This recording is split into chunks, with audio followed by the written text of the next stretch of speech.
Live from KSAT 12. Good Morning San Antonio starts right now. A hit-and-run suspect on the run. An update from San Antonio police on 2 crashes being blamed on that suspect. The man accused of attacking House Speaker Nancy Pelosi's husband is set to appear in court today. I'm ABC's Elizabeth Schulze. New details on Pelosi's recovery coming up. Powerball went for the trick during trick-or-treating. No big winners in last night's $1 billion drawing. But we'll tell you where some Texans are enjoying an extra $1 million in the bank this morning. Outside with live cam, it was a noisy night, but most of the rough weather held off until after trick-or-treating last night. This morning, lots of clouds, down to about 63 degrees. And good morning to you. Happy November. Here we are. It is Tuesday, November 1st. November 1st, not only Dia de los Muertos, but also the kickoff of No Shave November. That's right. Some of us got a little bit of a head start thanks to management here at KSAT. Mike Osterhage joins us now, whiskers and all. Okay, the jackpot was $1 billion. Yes. And it jumped up by $200 million. Yeah, it's like 1.2, 1.25. It usually resets to 20 million. So, I mean, that's how many people are buying tickets. Well, I mean, wouldn't you? I know you probably. Of course I did. There you go. Anyway, back to the rain. I slept right through it. You said it was really noisy last night. Oh, a lot of scared the bejeebers out of me at 10:30 last night. Yeah, I mean, we had some pretty good rain around there. As you can see, the roads are still definitely on the wet side. And here's what it looks like on radar as of right now. The majority of the rain obviously is down here along the coastal plain. And we have just a few little leftover light showers, maybe a couple of decent downpours here and there. That's going to continue to be the case throughout the rest of the morning. So just assume that pretty much all the roads are wet out there. We've got a lot of cloud cover, obviously. And there's another line of some showers and thunderstorms just working their way right in toward Del Rio up through Edwards County. And those are pretty much working to the sort of east-northeastwardly. So some of our western counties will be seeing some of those showers and even a couple of thunderstorms. And then things are going to sort of settle down later on this afternoon. Temperature right now is 63, 57 in Comfort. So on the mild side, well above normal right now. Mid-50s is the normal low temperature. Mold and ragweed are both on the low side. Updated count will come out later on this morning. Yeah, grab a light rain jacket, umbrella. Temperatures aren't going to drop down too awfully much from where they are right now. A couple of showers, maybe a thunderstorm this morning. And then later on this afternoon, pretty much just mostly cloudy skies. We are going to stay on the coolish side, 72 degrees. And then throughout the rest of the week, plenty of clouds around here, a little bit of sunshine mixed in, milder temperatures. Another front comes on through by late in the weekend, another rain chance. And what's that mean for the weekend? Details on that coming up in just a couple of minutes. Sarah, Mark? Thank you, Mike. This morning, San Antonio police are trying to find the person that slammed into the back of someone driving a Corvette and kept going. It happened around 9 last night on Loop 410 near Eisenhower on the city's northeast side. The initial crash resulted in a secondary crash as well. Police say the Corvette stalled out only to be hit from behind by another driver who did not stop. Investigators say a truck then tried to avoid the Corvette, but it overcorrected and flipped over. The Corvette driver was taken to the hospital with non-life-threatening injuries, but no details just yet on whoever was in that truck. This morning, House Speaker Nancy Pelosi says it will be a long recovery process for her husband after he was beaten with a hammer in an attack.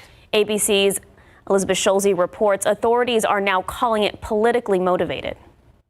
The man accused of brutally attacking House Speaker Nancy Pelosi's husband is set to appear in court today as he faces new federal and state charges, including assault, attempted kidnapping, and attempted murder. We will work vigorously to hold the defendant accountable. A federal affidavit laying out how 42-year-old David DePape told police he was going to hold Nancy hostage and talk to her, and if she lied, he was going to break her kneecaps. DePape allegedly going on to say by breaking Nancy's kneecaps, she would have to be wheeled into Congress, which would show other members of Congress there were consequences to actions.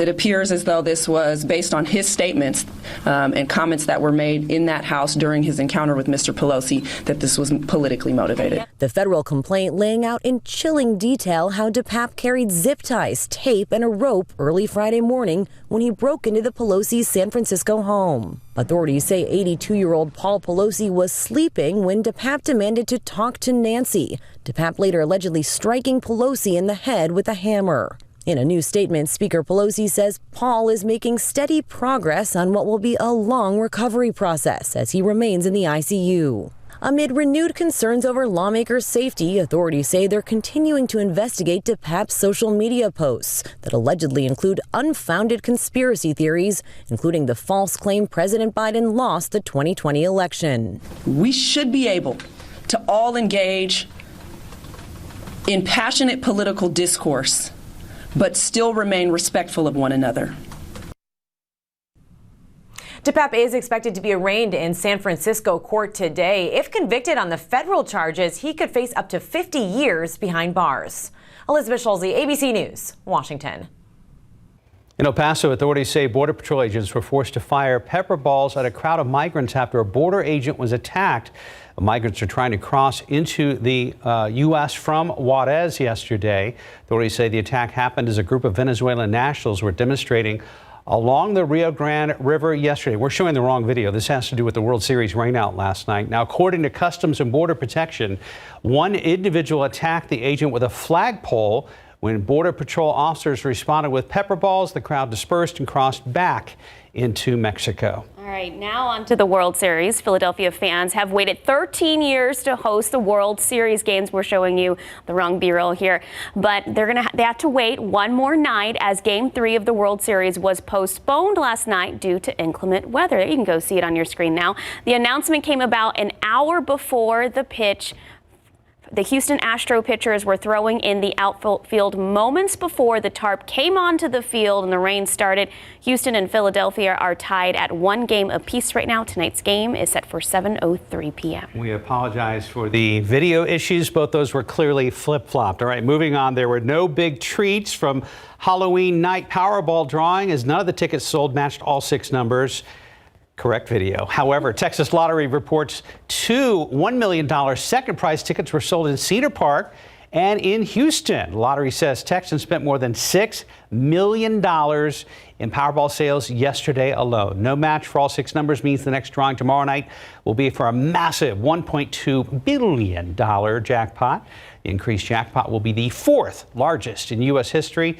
The biggest prize, $1.586 billion Powerball jackpot won by 3 ticket holders back in 2016. I don't remember that one. Massive lottery jackpots have become more common in recent years as lottery officials have adjusted game rules and ticket prices to pump up the top prizes, and here we are. So I forgot to buy my tickets yesterday. I know, me I'm going too. to try to do it today. But I'm just like, I'm not upset that I forgot to buy. Yeah. You know, I mean, I could have been, maybe $1 million winner like they did in Houston. Right, that's true. Yeah, so maybe today, maybe tomorrow. We have some time. Can't win if you don't play. Right, if you're not first, you're last. Right now, 4:38, it's 63 degrees. All right, from basketball goals to chicken patties, why some popular products are being recalled this week.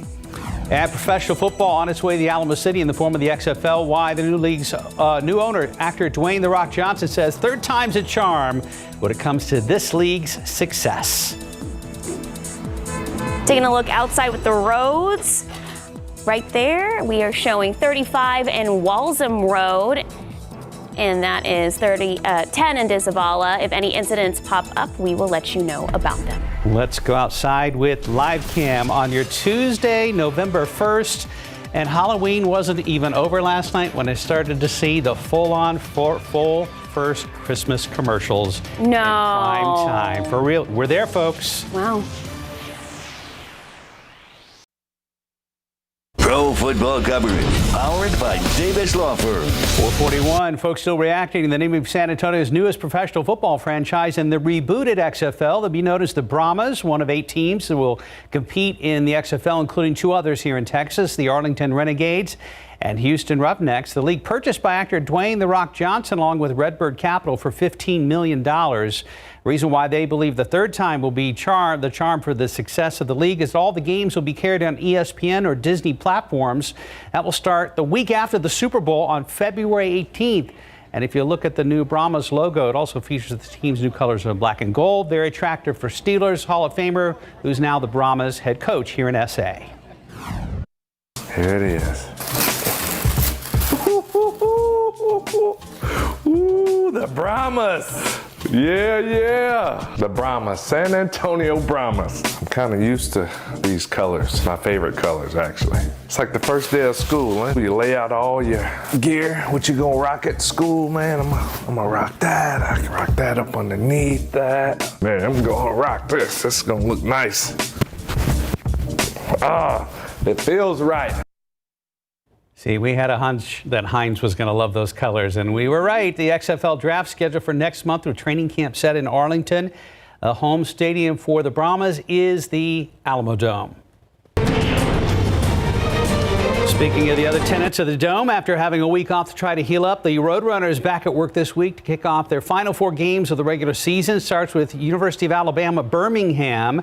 The Roadrunners have the only undefeated record in Conference USA at 4-0. UAB is 2-3. Despite their record, Roadrunners head coach Jeff Traylor says they still have their hands full. Kickoff Saturday on the road is set for 2:30 p.m. And a group of investors includes Rackspace co-founder Graham Weston looking to purchase the San Antonio Missions for about $28 million. It would also move their minor league baseball club into a stadium that would be constructed near downtown. That's according to the San Antonio Express News, which says the potential location could be around San Pedro Creek Cultural Park. All right, so we will keep you posted on that. Very interesting. Yeah, no doubt. All right, it's 4:43 and 63 degrees. So we have some recalls to tell you about involving more than just food items, the outdoor and exercise products you need to watch out for. November's here. That means Black Friday is around the corner. Find out what deep discounts some retailers are already promoting. In this morning's GMA First Look, as we officially head into November, the countdown to Christmas is on. We take a look at the best early Black Friday deals dropping now that you don't want to miss. This morning, Halloween is barely in the rearview mirror, but the holiday sales barrage has already begun. Early holiday deals at Amazon. We're really seeing things start earlier than ever before. Amazon, Walmart, and Target starting major sales campaigns in October. And now from Best Buy, their Black Friday deals right now, promoting the Roku streaming stick at $24, while it normally retails around $50. Or the Black Friday preview from Land's End with these cashmere-lined tech gloves almost 40% off. And coming up at 7 a.m., what you need to know to strategize ahead of time to save you time and money in order to score the best gifts for all your loved ones. With your GMA First Look, I'm Becky Worley, ABC News, Oakland, California. Some chicken patties from Costco are among items being recalled already this week. 12 on your sides, Marilyn Moritz talks about the other problems in today's recall roundup. Check your freezer. More than 70 tons of frozen chicken patties sold at Costco are recalled. They may contain pieces of hard, sharp plastic. The recall is for 80-ounce bags of Foster Farms breaded chicken breast patties with a best buy date of August 11th, 2023. Take it back or throw it out. Hoops hazard. Goal Setter is recalling 18,000 wall-mounted basketball goals because they can fall. A 14-year-old boy has been killed. Other people suffered serious injuries. Contact the company for a refund or a new safety bracket. Treadmill trouble. Johnson Health Tech Trading is recalling nearly 200,000 Horizon Fitness treadmills after several hundred reports of them unexpectedly accelerating or stopping. 71 injuries have been reported, including broken bones. Buy a chair from Amazon for the home office. More than 11,000 Amazon Basic executive desk chairs are recalled because the leg base can break. These were sold since last year. Just contact Amazon to get your money back. If you need model numbers or any more information about these recalls, just check out our website. Marilyn Moritz, KSAT 12 News. Checking traffic right now. See how things are looking at 4:49. If you have to head out the door in the next 10 minutes or so, the roads look great all around town. There's I-10 at De Zavala, and the rest of the town looks good too. There's 35 at New Braunfels Avenue. Roads dried this morning. Yeah. I ran into a lot of wet spots here and there. So. Really? Yeah. Did or did not? I did, yes. Yes. Because we still have a couple of showers around. So, okay. Yeah.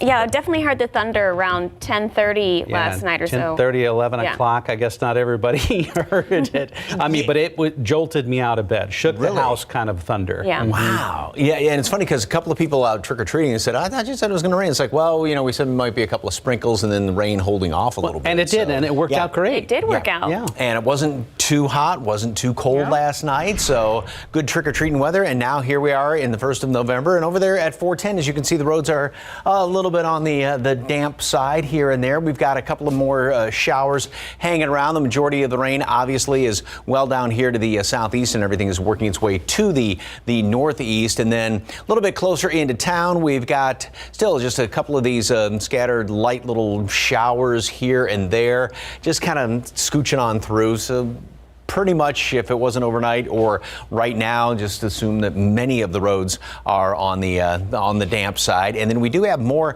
showers and a few more thunderstorms well out here to the west, and those will continue to work their way across the area throughout the course of the morning. Pretty much also moving up to the east-northeastward, so a lot of that will be staying up in the northwestern portion of the hill country. So 63 degrees right now, upper 50s in the hill country. We are milder than what it was yesterday, even though it's sort of that dampish cool out there. And these numbers are definitely up. Dew points well up in the mid and upper 50s, up a good 5, 6, 7, 10, 12, 14 degrees compared to this time yesterday. And that's going to be the situation throughout the next couple of days, that we will have more humidity, then another front down the road a couple of days. So we'll keep a few of the showers, even a thunderstorm around here. Temperatures will be fairly steady throughout the morning and only moving through the 60s by late morning, perhaps a little bit of sunshine. Still, I've got the 20%, 10% chance if there is a stray little leftover shower around here, especially down to the southeast this afternoon. But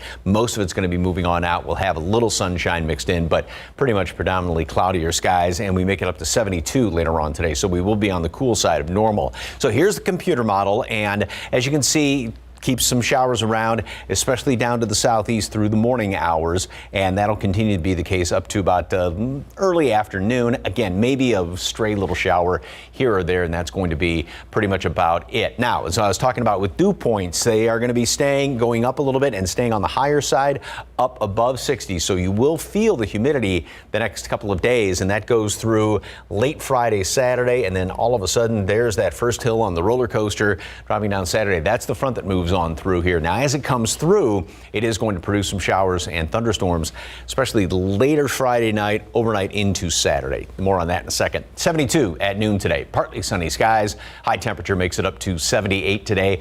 A couple of sprinkles maybe later on, just a mention of it here and there. And then tomorrow and Thursday, a lot of clouds around here the next few days. A stray shower to Thursday, better chance on Friday, and some of those storms later Friday night. We're going to have to keep a lookout for them because atmosphere is going to get a little primed and a little unstable. So there could be some stronger storms potentially later Friday. That'll last early Saturday, clears on out. Great looking Saturday, great looking Sunday, even better. See what happens Sunday morning. I'm really eyeing that Sunday morning. Set the clocks back before you go to bed. I love fall back. An extra hour of sleep. It's going to be a good weekend. 4:53, 63 degrees. All right, Weird Al Yankovic talks about the upcoming movie based on himself, plus how Taylor Swift is doing what no one else has done before. Daniel Radcliffe gets ready to debut one of his weirdest roles yet, and Taylor Swift keeps sweeping the Billboard charts. For the latest on what's happening in Hollywood, here's ABC's Jason Nathanson. Best believe I'm still bejeweled when I walk in the room. I can still make the whole place shimmer. Historic chart domination for Taylor Swift on the Billboard Hot 100 singles chart. Her song Anti-Hero from the new album Midnights debuts at #1. But that's not all. The song Lavender Haze debuts in 2nd. The song Maroon debuts in 3rd. In fact, every one of the top 10 spots is a Taylor Swift song. That's never happened before. Drake came close, snagging 9 top 10 spots last year. The record-breaking run helps Swift pass Madonna as the woman with the most top 10s overall. Like a surgeon. How does one prepare to play Weird Al Yankovic? By getting accordion lessons from the man himself, of course. Weird Al tells me the only notes he gave Daniel Radcliffe for the upcoming movie about the parody singer had to do with the squeeze box. We told him it doesn't have to be exact. I mean, we can cut around your playing. You don't have to actually be playing, but it was a point of pride with him. He wanted to really look like he was playing the accordion, so I gave him some lessons. I was there on the set to make sure that his hands were in the right place, and he nailed it. He was amazing. Weird, the Al Yankovic story debuts Friday on the Roku channel. Plan out your meals and bathroom breaks if you're going to see the new Avatar film, The Way of Water. The Hollywood Reporter says the cut clocks in 3 hours and 10 minutes. Add previews and you're at a solid 3.5 hours when it opens in theaters December 16th. And happy birthday, Anthony Kiedis. The Red Hot Chili Peppers frontman is 60 today, while media personality Jenny McCarthy is 50. And that's what's happening in Hollywood. I'm Jason Nathanson, ABC News, Los Angeles. It's 4:57 and 63 degrees. President Joe Biden giving an ultimatum to big oil, how he's planning to punish companies that don't ramp up production. Plus, we hear from the woman who was shot in the face by a carjacker, the Alamo Quarry Market, her message for those who are experiencing trauma in their lives. RJ Marquez is here. We'll check in with him coming up at the top of the hour to see if there are any accidents around town. We'll be right back. Live from KSAT 12. Good Morning San Antonio starts right now. That was the hardest battle. That was the hardest thing I've ever been through in my life. The woman shot in the face during a shooting at the Alamo Quarry Market is sharing her story. Find out what's next for the man accused of shooting her. They're going to pay a higher tax on their excess profits and face other restrictions. My team. President Biden lashing out against big oil companies as several of them boast on the latest surge in profits. His warning if those companies don't increase production. Outside with live cam down to 63 degrees, some leftover clouds. We had big storms move through overnight. Mike will show you where those storms are now. Good morning, everybody. It is Tuesday, November 1st. No Shave November has officially begun. More to come right here on GMSA. Very excited about that. It's also Dia de los Muertos as well. I've got my skull earrings on to celebrate. They're nice. But I see some small whiskers popping up. Yes. And that's not overnight, though. No, this is a couple days. Okay. And it's more salt and pepper this year. I don't understand what happened. Is that how it works? Yeah. Maybe you can ask Mike about that. Oh, hey. It's pretty much all salt. Ain't no pepper left in this one. Anyway, it is a little damp out there. Yes, we did have some showers and some pretty good thunderstorms overnight. And as you can see, kind of the reflection off of 410 over there in that picture. 64 degrees right now. Wind is out of the north at 8. And notice that bottom number, that dew point is up a little bit. And that's going to be the trend over the next couple of days. Higher humidity, but it'll all come to an end. We'll talk more about that in a second. We only get up to 72 later on today. So temperatures really are not going to be moving all that much, maybe 10 degrees from the low to the high, just because of a lot of cloud cover, a lot of humidity out there. The aquifer, yesterday's reading dropped down 0.6 of a foot, and the allergens, mold is on the low side. Same thing with ragweed. Of course, the updated count's going to be coming out a little bit later on this morning. Here's what it looks like on radar as of right now, and you can see that the vast majority of all the rain is well down there along the coastal plain, and we still have a few little leftover showers kind of hanging around here. Just a couple of them in and around town. Just that little few right there, and those are all sliding off to the north and east. A couple of more over there around Seguin, Gonzales, and then further back out here in portions of the hill country have a couple of those little sprinkly showers. And then there are more back out in toward the, say, Rock Springs, Del Rio. A couple of lightning strikes are being detected out there as well, and that's going to continue sort of work its way up to almost to the northeast. So a lot of those will miss the metropolitan area, but we still have a few of those light showers hanging around here. So just assume most all of the roads are damp. Cloudy, a few showers. On the mild side, we are anywhere from 5 to 10 degrees above normal, and then we're going to stay on the below normal side at 72. A shower is still possible this afternoon. I wouldn't really count on it. Most of that would be down to the southeast. Mostly cloudy then tomorrow, upper 70s, and we're going to be staying leaning toward the cloudier side, mild throughout the rest of the week, a little more humidity. Then a front comes on through here. That's going to touch off some storms later Friday, overnight, early Saturday. But behind that, we have a great weekend in store for the first weekend of November. Details in just a couple of minutes. Traffic Authority, RJ Marquez is in the house this morning. Good morning. What's cooking? Good morning, Mike. Yeah, and you just mentioned some slick roads out there, but things still looking pretty good on our major highways and roads. I guess maybe people stayed out a little bit late last night, getting a late start this morning. So taking a quick look at TransGuide, we have 281 at San Pedro. Things looking smooth in that area, and then 281 at Loop 410 West. Again, things looking pretty good for drivers this morning. Taking a look at our big map, again, a lot of green here on our screen, so nothing major to worry about at the moment. And I did notice something, though, in our inbound time. So Bernie to downtown, looking good there, 24 minutes. New Braunfels to downtown, 26 minutes. But this one right there, Bulverde to downtown, a little bit of a slowdown there. And I was looking at the map a little bit earlier, and it looks like there's a little bit of yellow up on that north side. So I will continue to kind of follow that as we move along this morning. But again, it seems like people may have stayed out a little bit, enjoyed themselves a Halloween with their family or friends, because things pretty slow right now despite some wet roads this morning. Mark and Sarah.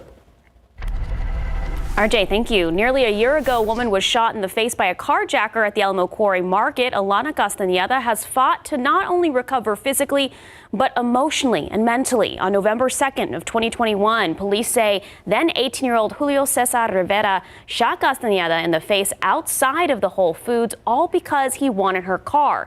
She's been through hours of physical therapy, several surgeries, including one to reconstruct her orbital floor. The mental struggle is just as hard.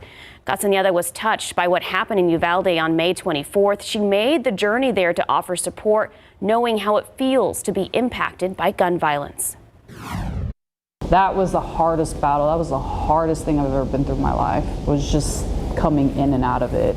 Kids do not need to be out here ruining people's lives and taking innocent lives away from families and friends. It's not okay. The man accused of shooting her is still awaiting trial. Castañeda says it was hard seeing him at a court appearance this past year. She has found comfort in a trauma support group and from simple moments with the people who love her. She hopes sharing her story will help someone else. Flames cut trick-or-treating short for some. Instead of knocking on doors, they watched as firefighters put out flames at Westside Home Monday evening. No one was hurt, however. Firefighters say they don't know how this fire started, but they do know it started in a backyard. Yeah, the homeowner came home to the blaze and called 911. A few neighbors saw everything happen while they were out preparing for trick-or-treaters. Yeah, we could already see it. The flames were very large. They were billowing. It was a little surreal and overwhelming. My heart was racing. The whole neighborhood was smoked. There was no wind, so it was just stagnant. That home has been determined to be not livable. We're told the homeowner will be staying with other family for the time being. Let's take a look at early voting numbers. So early voting continues this week, and so far 217,500 voters have cast their ballot in Bexar County. During the last midterm, more than 551,000 votes were cast in 2018. There's still time to cast your ballot. Early voting continues through Friday, Election Day, 1 week from today. This morning, President Biden is accusing the oil industry of war profiteering. As ABC's Rhiannon Alley reports, he's now threatening to impose new taxes on the industry's record profits, a move oil executives say will only hurt everyday people. With just 1 week before the midterm elections and with 50% of voters saying inflation and the economy are their top concerns, President Biden is on the attack against big oil. Give me a break. Enough is enough. Now threatening to impose a so-called windfall tax on oil and gas companies after they reported record profits. ExxonMobil posting nearly $20 billion in earnings last quarter, $4 billion more than expected. Valero seeing a 400% increase in year-over-year profits. Rather than increasing their investments in America or giving American consumers a break, their excess profits are going back to their shareholders and they're buying back their stock, so the executive pays are going to skyrocket. Biden claims the companies are, quote, war profiting off the conflict in Ukraine and urged them to use their cash to expand production or lower their prices. If they don't, they're going to pay a higher tax on their excess profits and face other restrictions. My team will work with Congress to look at these options. The oil and gas industry dismissing Biden's statement as campaign rhetoric. The American Petroleum Institute saying oil companies do not set prices. Global commodities markets do. Increasing taxes on American energy discourages investment in new production, which is the exact opposite of what is needed. Any new tax would need to come from Congress, but on the state level, California Governor Gavin Newsom has made similar threats, vowing to hold a special session for lawmakers to consider a windfall tax to address what he calls the greed and manipulation that have driven prices to outrageous levels. Rhiannon Alley, ABC News, New York. Time now 5:09, 63 degrees. Remember the video service Vine? Yes, I do remember that. We'll tell you about Twitter's plans that may be bringing it back. It's a tradition going back 10 years now. We'll take you to the annual superhero drop at San Antonio's Baptist Children's Hospital and why patients say it is so important to them. It's really nice falling asleep and also being woke up to the thunder last night. We did get some showers last night. Are we going to see rain later on in the week? Mike will let us know when we come back. Now to the Halloween tradition helping hospital patients here in San Antonio. Several superheroes braved the heights at Baptist Children's Hospital as they rappelled down the building. So Spider-Man seemed to make his way down the building with ease. Look at him go. What a pro. All the superheroes were able to bring a smile to patients and their parents that were waiting inside. It's super cool. My son and all my kids love superheroes. To actually see them and for them to see it is an awesome experience.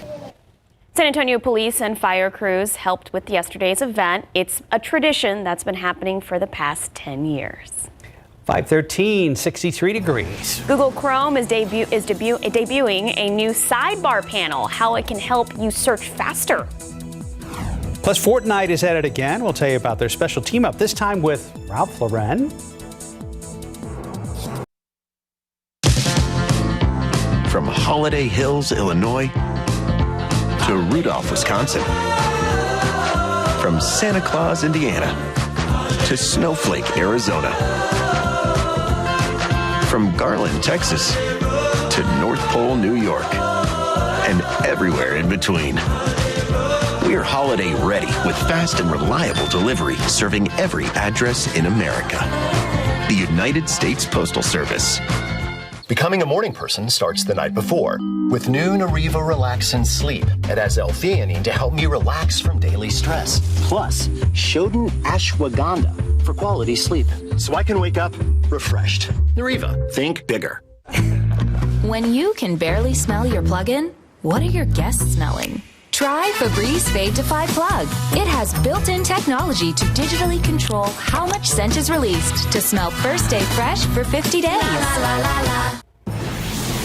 Twitter may be bringing back the video service Vine, which was shut down years ago. ABC's Rhiannon Alley has details in today's Tech Bites. In today's Tech Bites, a Vine reboot may be in the works. There is word Twitter's new owner is planning to bring back the defunct platform that allowed users to post 6-second-long videos. Elon Musk polled users in a tweet and then reportedly told employees to develop a new version of Vine. Sources say it could relaunch as early as this year. Chrome has a new feature to help with searches. The sidebar is expected to speed up checking multiple results without having to go back and forth between the search page and the linked websites. You can get to the sidebar by clicking the Google logo that pops up in your address bar. And finally, Ralph Lauren has redesigned its logo for a collaboration with Fortnite. The Polo Pony has been replaced by a cartoon llama. The game outfits will be available in the Fortnite shop on Saturday. Ralph Lauren is the game's third fashion crossover. Those are your Tech Bites. I'm Rhiannon Alley. Have a great day. Why a llama? Did I miss that? Is that a Fortnite thing? I'm looking at RJ. Looking at me like I'm some sort of gamer. I have no idea. I was like, whoa, what's that llama all about? I'm sure somebody will let us know. I know. When my boys are awake, It's Fortnite's mascot? There we go. Okay, that's what our producer is telling us. Okay, now it makes sense. Thank you for being the cool one here, Yeah, Hardy, our exactly. producer. How are we looking out there, RJ? Yeah, guys, things going a little bit slow so far. I guess maybe people stayed out a little bit late last night, but that's good right now for people hitting the roads as we look at 37 South Cross. Right there, again, things looking not too bad in our area. 35 at Topperwine as well as the northeast side as I get back on our screen here in I-10 and Pro-Band, things looking pretty good in that area as well. So let's take a look at our big map here. You can see not too much happening here in our area as things we kind of get going on our Tuesday morning. Of course, expected to pick up here as people make their way out to work and school in just a little bit. We do have one small incident here as we get closer to downtown. This is a stall on the I-10 westbound lanes at Culebra Road. You can see it's causing a little bit of a delay there in traffic, but nothing too significant right now. I'll check in with KSAT to see how they're doing as far as clearing that area. But again, taking a look back out at our TransGuide traffic cameras, I-35 at Eisenhower, things looking solid there. Again, there on the northeast side, 35 at Walsham Road. Traffic moving along pretty smooth despite a rainy night and some wet roads out there, Mike. Looks like just some of those TransGuide cameras that it's not too damp out there, but a couple of spots are definitely damp. So just kind of keep that in mind. And yeah, it was quite a light show late last night with some of those thunderstorms that moved on through here. Halloween ended up on a pretty spooky note. Thank you very much for that one, Mr. McClellan. And right now, as you can see, it looks like there may be a couple little damp spots there on 410, but lots of clouds out there and very, very steady temperatures. And that's going to be the situation pretty much all day long. So we've got some of these showers out to the northwest and even a couple of thunderstorms out there. And then a little bit closer into town, there's not really a heck of a lot being picked up on radar right now. Just a few little light sprinkly showers, a couple of them sort of scattered around here and there. And then further on out to the east, obviously, that's where the majority of the rain is, well off to the east. And that's where the majority is going to be later on today. A lot of those off to the northwest will continue in that kind of northeastwardly progress and sort of scooting up past the northern part of the hill country. So here's a look back 12 hours on the satellite and radar, and those, most of all the evening, there may have been a sprinkle out there, but the rain pretty much held off as expected. And then we had those pretty good thunderstorms overnight. And again, the general movement is up to the northeast with all of that activity. And temperatures, mid 50s, mid upper 50s in the hill country, mid 60s here in town. And we don't gain much throughout the day. We may fluctuate another couple of degrees this morning. That 40% chance for a couple of stray showers here and there, especially down to the southeast, will drop down to 62 and then only just kind of work our way up through the 60s and get up to 69 by noon. Still got that 10% chance for a shower in here, especially down to the southeast later on today, and 72 for a high temperature. That's it. Computer models keep some of the rain off to the east. I think this one sort of overdoes it a little bit as far as how much they are often along the 35 corridor, but the general thing you can take away from this is the majority of the rain is going to be off to the east with a few of those leftover showers. Even later on this afternoon, just one or two of them out there, and that's pretty much going to be about it. Now, here's a long-range model. It's got some of this rain in here. That gets on out. We keep a lot of clouds around tomorrow as well as Thursday, and there may actually be a sprinkle on Thursday. But then Friday, we do have a better chance for some of these showers and even a couple of thunderstorms along this line as the front works its way through here in the wee hours Saturday morning. And some of those storms could be on the stronger side. The atmosphere looks like it's kind of setting up late Friday to be a little bit volatile. Obviously, as we get closer to that, get a better grasp on what's going to be going on. But one thing for sure is this is all going to work its way on out of here. And then great weather for the weekend. It's going to be just about a perfect fall weekend. 69 degrees today at noon, mostly cloudy skies, and then high temperature is going to make it up to 72. That's it, mostly cloudy. A stray shower or two is going to be possible. Then we go into the next few days. A lot of clouds, a little bit of sunshine, warmer temperatures, more humid going into the weekend. That front comes through Friday. Again, some of those storms late Friday, the overnight hours could be on the stronger side. Then we clear on out, and beautiful Wurstfest starts this weekend. It's going to be wonderful for that. That's great. We typically think of severe storms in the spring, but we've had some rough storms during the fall months here in South Texas. Well, both spring and fall, you get a lot of conflicting air patterns where in the summertime it's pretty much just hot. In the wintertime it's more stable around here, but you get those contrasting air masses, and that's why sometimes you get some of these storms to pop up. We really need the rain. Oh, goodness gracious. Looking at my yard again last night as I was passing out. It's depressing. Thank you, Mike. 523, 63 degrees. All right, my girl Taylor Swift, she set an unbreakable record. Best believe I'm still bejeweled. When I walk in the room, I can still make the whole place shimmer. So up next, how T-Swift's latest run on the Billboard charts is setting records going back more than 6 decades. Lisa, you're about to start a Taylor Swift fan club right here. I know. The morning show. That's all she's talking about. I love Taylor Swift. If it seems like Taylor is everywhere these days, especially on the Billboard chart, she is. Yeah, CNN's David Daniel has that and more in today's Hollywood Minute. Best believe I'm still bejeweled. When I walk in the room, I can still make the whole place shimmer. Taylor Swift has set an unbreakable record. Songs from her new album Midnights fill the entire top 10 of Billboard's latest Hot 100 chart, led by the track Antihero. In fact, all 13 of the songs on Midnights are in the chart's top 15. It's the first time any artist has taken all top 10 spots in the chart's nearly 65-year history. The thing about this is that the fans really make what this experience is. And Marvel has found its Wonder Man. Yahya Abdul-Mateen II is set to play the superpowered character in a series for Disney+. Abdul-Mateen is used to comic book roles. He's returning as Black Manta in the Aquaman sequel and won an Emmy for playing Dr. Manhattan in the HBO series Watchmen. To be alive in itself is just such a great gift. You have been given a chance in the cosmic lottery. You got a ticket. Here's a look at the documentary Gratitude Revealed. Filmmaker Louis Schwartzberg talked with thought leaders, including Norman Lear and Christine Carter, and everyday people about how to live a more meaningful life filled with gratitude. The film is available now on VOD. In Hollywood, I'm David Daniel.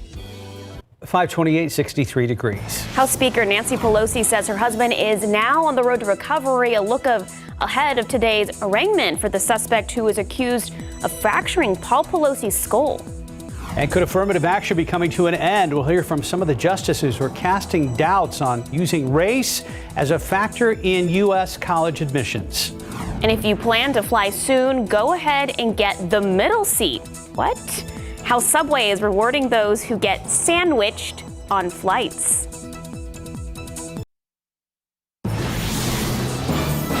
Once again, at a point in history where people believe that it's okay to express their political sentiments through violence. As Paul Pelosi recovers from being attacked, we take a look ahead at today's suspect arraignment and get reaction from Republicans and Democrats. Some of you guys may have had some thunder, rain. I know Mark said that he had some loud thunder last night. But can we see rain later in the week? Mike will let us know in his forecast in just a bit. Good morning. We wake up on a Tuesday. It is November 1st, and the whiskers are already happening here at KSAT 12 for a sizable team of guys. The whiskers and the competition and trash talking. A little bit of competition there, but it's friendly competition. Always friendly. Yeah. Until it doesn't get friendly anymore. Until it gets that down the wire. RJ's like, not me. A little, What'd you say, Mike? I said sometimes the competition gets a little hairy. It's also okay. There we go. Dad joke for the morning. My turn. Okay. Let's talk about I thought you were looking at me for more inspiration on dad jokes and stuff. That too, Mike. Yes. Okay. Yeah. Whatever. Okay. Outside, we've got a couple of a few wet spots on the roads this morning. We had some of those showers and those big thunderstorms late last night that moved on through here.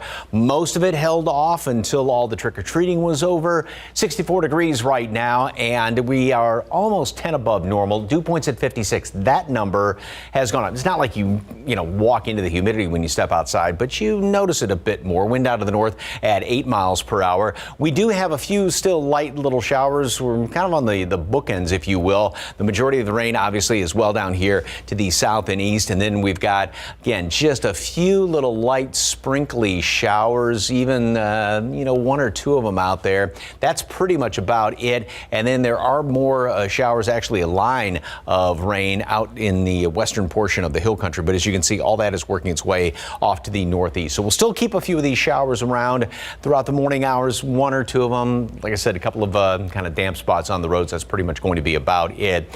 All around the area, temperatures are up compared to the past couple of mornings, and everybody is above their respective normals. And then we're not going to see a huge swing in temperatures throughout the day. Mold and ragweed are both on the low side. The updated count will come out a little bit later on. And look at that. We only gain maybe 10 degrees throughout the course of the day. We'll drop down a few notches this morning and then get up to 72. Plenty of clouds out there.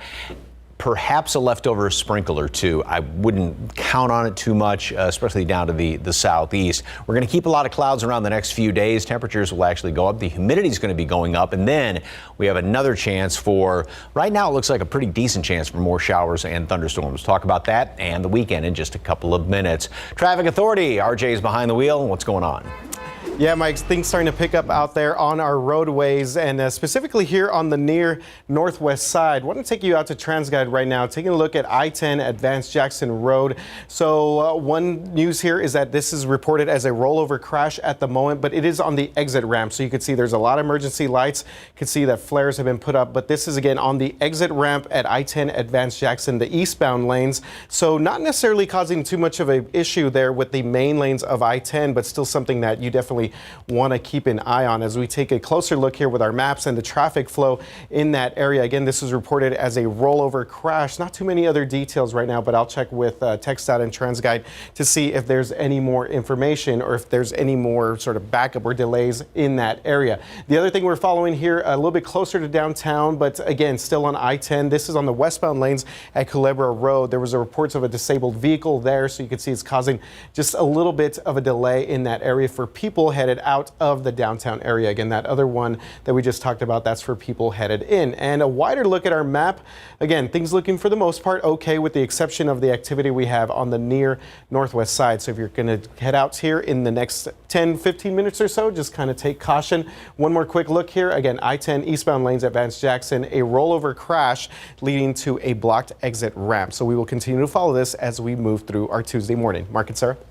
RJ, thank you very much. See you in a bit. The 42-year-old man accused of attacking Paul Pelosi, the husband of House Speaker Nancy Pelosi, is expected to be arraigned on state charges today. As CNN's John Lawrence reports, he is also facing federal charges. House Speaker Nancy Pelosi says her husband Paul is, quote, making steady progress on what will be a long recovery process. It is really disturbing for people who are serving our government, our cities, our counties, our states, our nation have to put up with this nonsense. And we need to say enough on this. David DePape allegedly broke into the Pelosi house early Friday and attacked Paul Pelosi, fracturing his skull and injuring his hands and arm. It appears as though this was based on his statements and comments that were made in that house during his encounter with Mr. Pelosi, that this was politically motivated. According to the federal criminal complaint, DePape said he was going to hold Nancy Pelosi hostage. If she told him the truth, he would let her go. If she lied, he was going to break her kneecaps. Dangerous rhetoric is something that divides our country, regrettably, and that division is itself can be a threat that our adversaries, nation states, exploit. Some high-profile Republicans, including Senate Minority Leader Mitch McConnell, condemned the attack, but other lawmakers are still concerned about potential threats. It's very sad to see that we are once again at a point in history where people believe that it's okay to express their political sentiments through violence. And so I think it really demonstrates that we have to calm things down. I'm John Lawrence reporting. In Chicago, police say at least 14 people were injured in a drive-by shooting involving at least 2 suspects last night. The victims included children, one of them as young as 3 years old. One person was also hit by a car at the scene. The victims hospitalized in conditions ranging from non-life-threatening to critical.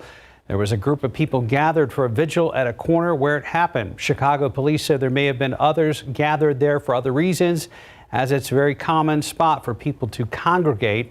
So far, investigators have not determined a motive. North Korea's foreign ministry is criticizing the United States for expanding combined military exercises with South Korea. The North claims it is a practice for an invasion. Pyongyang warned of more powerful follow-up measures in response. The allies are conducting aerial drills involving more than 200 warplanes. The allies are stepping up their defense posture in the face of North Korea's increased weapons testing and growing nuclear threat.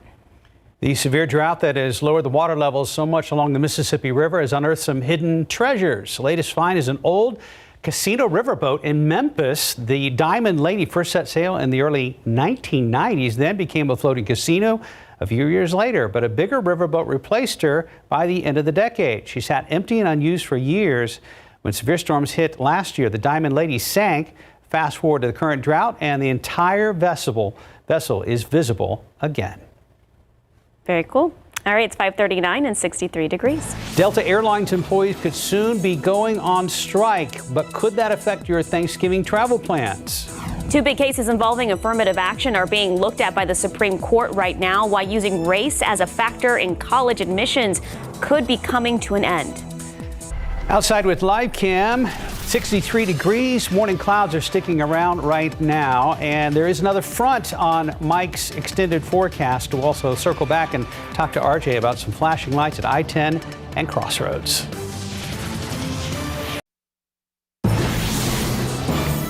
By 42 now to the Supreme Court and the cases involving affirmative action in higher education. As ABC's Terry Moran shows us what the justices are considering so far. Clear signs that the long era of affirmative action in higher education in America could be coming to an end. The court's conservative justices cast doubts on using race as a factor in college admissions in order to achieve the educational benefits of diversity on campus, with Justice Clarence Thomas scorning the very idea of such a thing. I've heard the word diversity quite a few times, and I don't have a clue what it means. It seems to mean everything for everyone. Justice Amy Coney Barrett saying the court itself has always envisioned a timeline for affirmative action. How do you know when you're done? When would you have the endpoint? Two cases were before the court, both brought by the conservative group Students for Fair Admissions. One against Harvard College, alleging that Harvard discriminates against Asian American applicants by using subjective standards to score their personalities. The other case against the University of North Carolina, alleging it discriminated against white and Asian American students by giving preference to Black, Hispanic, and Native American ones. Both institutions deny the allegations.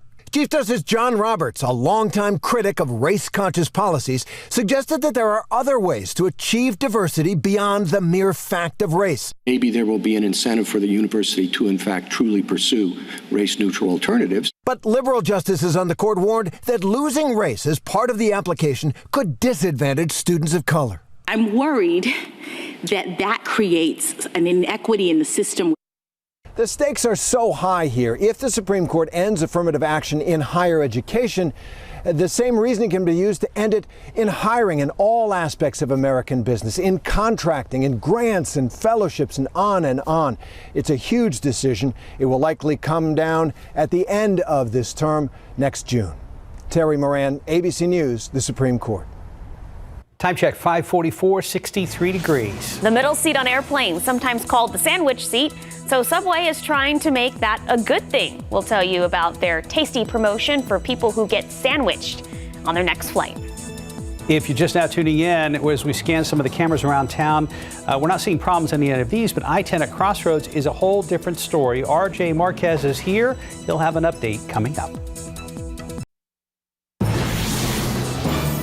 In more consumer headlines, Delta Airlines pilots could be going on strike soon, but it should not affect your Thanksgiving plans. The pilots say they're working with an outdated contract from 2016. The union says negotiations have been on and off for more than 3 years. If there was a strike, it wouldn't happen until after the Thanksgiving travel surge. Airline officials say they're confident the company can reach an agreement with their pilots. All right, so Subway understands that being sandwiched in the middle seat isn't always an ideal travel situation. So for National Sandwich Day on Thursday, it is offering free subs for those who get stuck in the so-called sandwich seat on a flight. On November 3rd, travelers can upload a photo of themselves in the middle seat for the chance to win a free footlong. The submission site is only open for 1 day, but the restaurant is planning to give away 10,000 gift cards for free footlongs. Subway is also offering a buy one, get one free promo code if you're not traveling on Sandwich Day. Okay, so decent deal. Yeah. Yeah. I always end up in the middle seat. Do you? Yeah. Okay. It's so annoying. Have you considered boarding earlier? I try, but I don't know. It's really not my thing. Kind of like this? Exactly. I'm always in the middle no, flying seat. these days is like this, right? Depending on the This is airline. too close. This is way too close. Yeah. Oh. Thanks, Mike. Okay. Yeah, Max told us. 5:48, 63 degrees. All right, we're going to check in with RJ. RJ, any situations out on the roads? Yeah, guys, definitely a developing situation right here on the near northwest side. This is at I-10 at Vance Jackson Road. This is a rollover crash that we've been been following for the past about 30 minutes or so now. Some good news is this is obviously not affecting the main lanes of I-10, again, the eastbound lanes headed into the downtown area, but still something that we will continue to follow as we move along this morning. Taking a closer look at this through our maps, and you see traffic flow moving pretty good in that area. But again, as we get through the morning, you expect more traffic there. And as they continue to work on that crash, it'll take some time to clear it out. The other sort of thing that we're following here, a stall on I-10, the westbound lanes at Culebra Road, but again, traffic not being affected too much there. So that is some good news in the downtown area. And a wider view of our map here, not too much going on with the exception of those incidents there on the near northwest side. But again, traffic expected to pick up here as we head into our 6 o'clock hour. So again, I-10 Vance Jackson Road, and I'll move out of the way real quick just to show you a different look here. This is this rollover from behind at I-10 at Crossroads. So again, keep this in mind as we head out for your morning commute as we make it back over here. This is something that, maybe caused by some wet, slick roads, but, again, a rollover crash. Still trying to gather more information on this, guys. Well, the good news, RJ, is that the rain was early enough last night. A lot of the freeways have really dried out quickly overnight. Yeah. And there's not a lot of rain out there. Watch out for those little, sprinkles and everything. And at least a lot of the main lanes aren't blocked on that road out there. So hopefully the rubberneckers don't slow down either. All right, a couple of Halloween pictures coming on in here. And I love this fire truck. This is absolutely fantastic. Going out trick-or-treating there. And hats off to Grandpa, who turned the wheelchair into a fire truck. Nice job. I like that one. Thank you very much for the KSAT Connect picture. Hopefully you got lots of good candy last night. We got a lot of clouds hanging around here, and it almost looks like there may be a bit of a sheen on the road over there at 410. But, again, there's not really a heck of a lot in the way of rain around the area. The majority of it is down here to the southeast. Some heavier downpours, a few of them even in southeastern Atascosa County, right there in Pleasanton, and going down 37. And then a little bit closer into town, we've got maybe just a few little sprinkly showers. Again, it's almost, some of that may be just kind of a little bit of clutter around the radar site right here, but yeah, there could be a couple of stray little sprinkles around there. And then elsewhere, we do have a few more showers out to the northwest, and even a couple of lightning strikes being detected there in extreme northeastern Edwards County. But all that, as you can see, is working its way off to the northeast. Very mild temperatures, very consistent temperatures.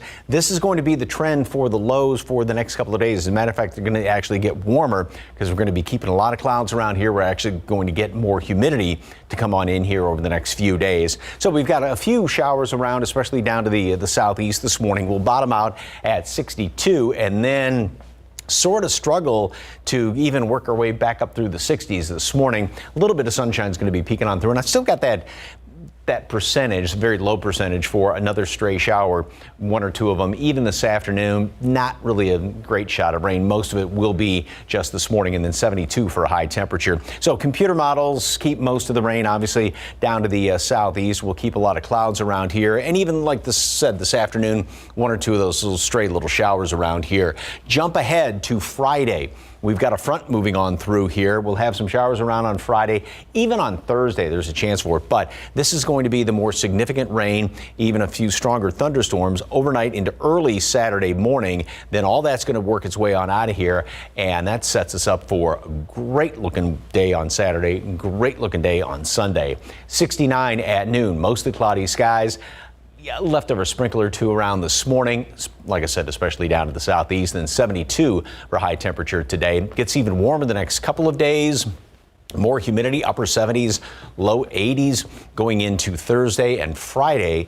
Then some of those thunderstorms late Friday night, early Saturday could be on the strong side. We'll have to keep monitoring that situation. We clear out Saturday. Gorgeous fall weekend.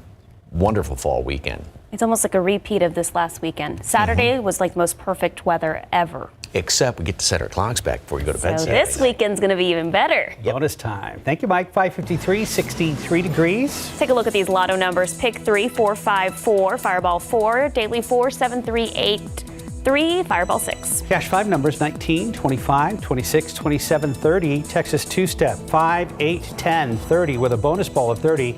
And yet no one won Powerball, and the billboard can't go any higher than $999 million. It's now at $1.2 billion for tomorrow night.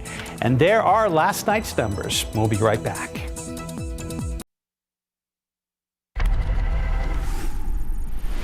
Good morning. Coming up here on GMA, the latest on the arrest and the violent assault on Speaker Nancy Pelosi's husband in their home. What police are saying the suspect you see there told them.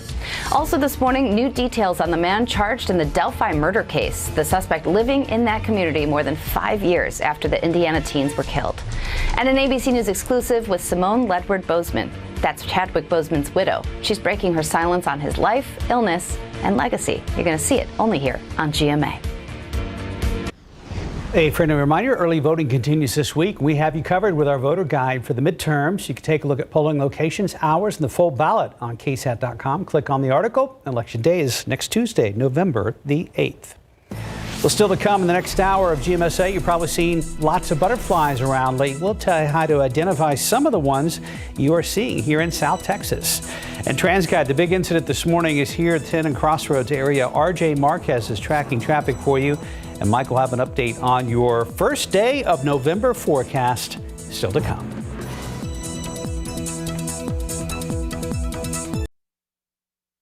The search continues this morning for the person who drove into the back of a Corvette and then sped away. We'll tell you if anyone was hurt in that crash. Houston Astros are ready for Game 3 against the Phillies after they were rained out last night. We've got a game day preview. We even saw some rain over here last night at 63 degrees, 6 o'clock this morning. Will we see rain later throughout the week? Mike will let us know in just a bit. Live from KSAT 12. Good morning, San Antonio starts right now. Good morning to you. Rise and shine on your Tuesday. It is November 1st. We hope you had a great and safe Halloween last night. Halloween was beautiful weather last night. The rain actually did us a favor and kind of held off until, I'm going to say, after trick-or-treaters. Trick-or-treaters usually stop, I don't know, in my neighborhood around 8 o'clock. 8 o'clock, yeah. And within a matter of hours, we had storms in the area. Mike is here this morning, and those storms have now moved out. We still have a few leftover showers. Most everything is down to the southeast. A couple of storms, though, off to the northwest, kind of a different line that's moving in here. So the roads may be damp, a lot of them, and some of the TransGuide cameras, RJ is going to show you this in a moment, appear to be on the dry side. But again, just kind of watch out for a few of those leftover damp spots from some of the rain last night. This is what's showing up on radar right now, and you can see the majority of everything is well down to the east and to the southeast. We do still have some decent rain there in the extreme southeastern portion of Atascosa County, moving into Wilson County, a little bit closer into town. A lot of this is just kind of some clutter around the radar site. There may be a few little sprinkly showers kind of mixed in here and there around the area. So again, just be on the lookout for a few damp spots still on the roads. And then we have some of these showers and thunderstorms. Del Rio up in toward just to the east of Rock Springs.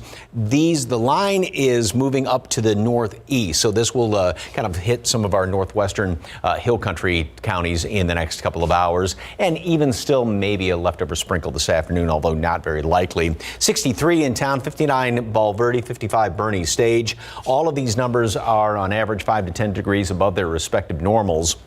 Mold, ragweed are both on the low side. This morning, the updated count is going to come out in about an hour and a half or so. 62, we will fluctuate a couple of degrees, but not drop down all that much. Still light jacket weather because it's kind of that dampish cool out there. And then it's just going to kind of slowly, step by step, get up through the 60s this morning. And we are going to have some sunshine mixed on in here. Then 70 for a high temperature, low 70s this morning, and then low 70s later on this afternoon, beg your pardon, and 72 for a high later on this afternoon. I'll get my numbers straight here in a second. We're going to have kind of warm and humid conditions for the next couple of days, and then going in toward the weekend, late in the week, another front's going to move through here, another chance for some rain. Weekend right now, little hint, looks great. Details in just a couple of minutes. Traffic Authority, RJ, got some problems out there still? Yeah, a little bit of problems out there, Mike, as people make their way out during our 6 o'clock hour, maybe headed to school or work. And we're taking a look at our TransGuide traffic camera here, I-10 at Crossroads. This is near the Wonderland of America's Ball, near this Van Jackson area. So the exit ramp has been blocked due to a rollover crash. And that's the most details that we have at the moment. Not sure how many vehicles were involved, but at least one there in that area. So just kind of keep caution. You can see that for the most part, the eastbound lanes are moving pretty smooth throughout that area. So nothing on the main lanes, but the exit ramp there at I-10 at Crossroads is blocked. So taking a look at our wider map, there's a little bit of a development that I'm following right here. This is a Loop 410 at Binz Engelman. There on the near sort of northeast side, kind of east side area there. There's a crash that's being reported. So I'll check on that and see the severity here in just a little bit. So stay tuned for more on that. But there is a stall right here on 410 eastbound lanes at Jackson Keller Road. So we always know that this is a very busy area as people make their way from I-10 to 410. So again, eastbound lanes there, 410 at Jackson Keller, a stall being reported this morning. Traffic still moving pretty smooth in that area. Again, the major incident this morning so far, a rollover crash, the exit ramp here at I-10 at Crossroads. So just take caution. You see these emergency lights, these emergency vehicles, just kind of move over to the left and let them kind of take care of their business and clear out this traffic. Mark and Sarah, back to you guys.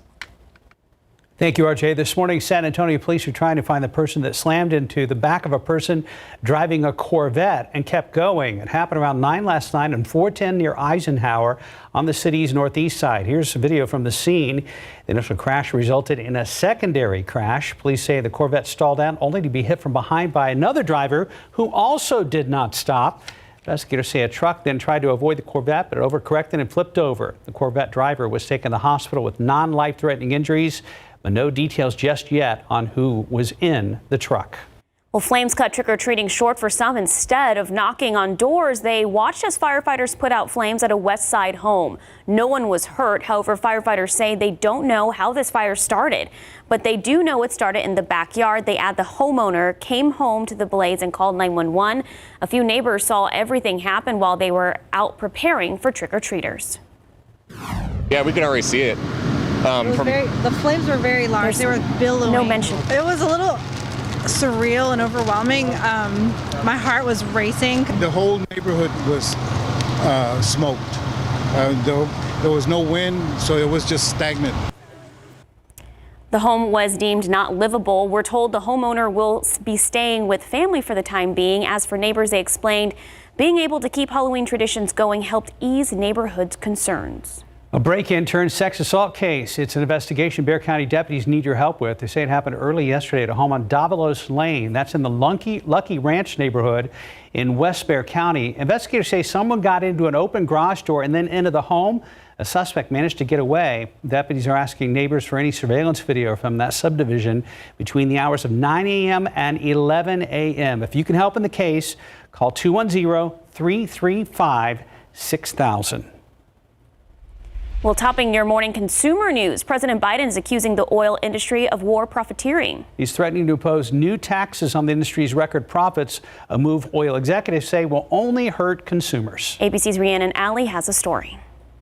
With just 1 week before the midterm elections and with 50% of voters saying inflation and the economy are their top concerns, President Biden is on the attack against big oil.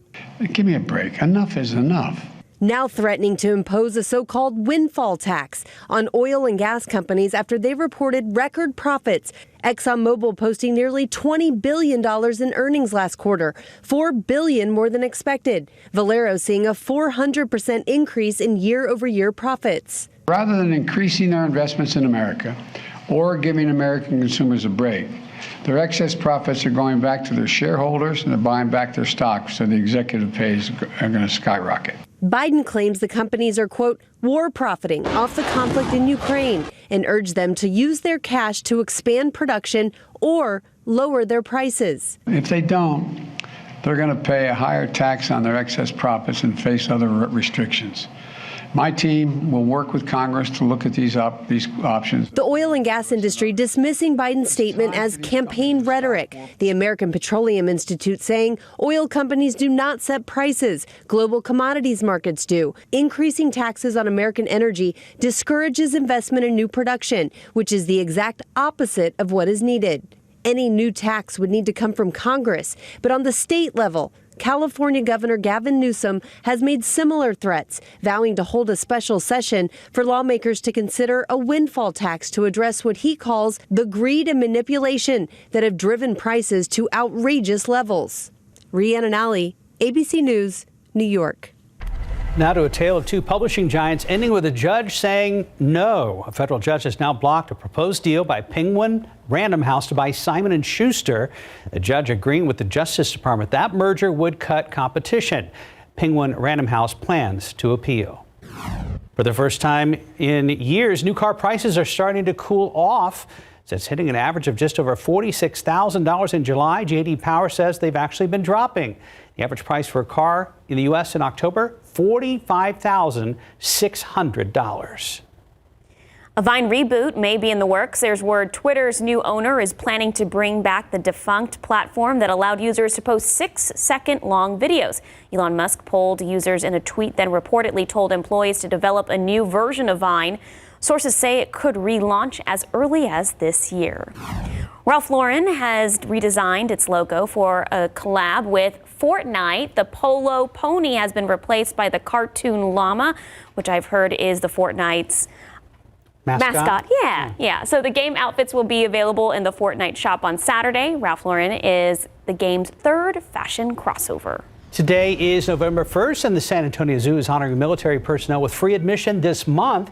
The offer applies to active duty, retired, veteran members of the military, National Guard, and reserves with proper ID, according to a news release. You can read more about the special right now over on KSAT.com. Glad you're with us. Right now it's 6:10, 62 degrees. All right, coming up, could our San Antonio Missions be on the move? Coming up a little later on GMSA, we'll tell you why a new stadium in downtown San Antonio could be in the team's future. And it's a tradition that goes back a decade. We'll tell you why patients at a local hospital say the annual superhero drop is so special. 62 degrees on this November 1st. Also, Dia de los Muertos. Remember that. At 6:10 this morning, some of us got rain overnight. Could we see rain later in the week? And apparently a beautiful weekend. Mike will let us know all about that when we come back. 6:14 now to a Halloween tradition helping hospital patients right here in San Antonio. Several superheroes braved the heights at Baptist Children's Hospital as they rappelled down the building. Spider-Man seemed to make his way down the building with ease. Like a pro there, all the superheroes were able to bring a smile to patients and their parents inside. It's super cool. My son and all my kids love superheroes. To actually see them and for them to see it is an awesome experience. San Antonio police and fire crews helped with yesterday's event. It's a tradition that's been happening for the past 10 years. Well, Stephanie's off today, but we wanted to share some of her fun Halloween moments from last night. And here's some of the pictures of Steph and who's the guy in the background? He's very scary. Ew. Well, they dressed as Sally from Nightmare Before Christmas. Her and her daughter Rooney dressed as Sally, and her husband Luis is Jack the Pumpkin. Oh, and there's her mom. Yeah.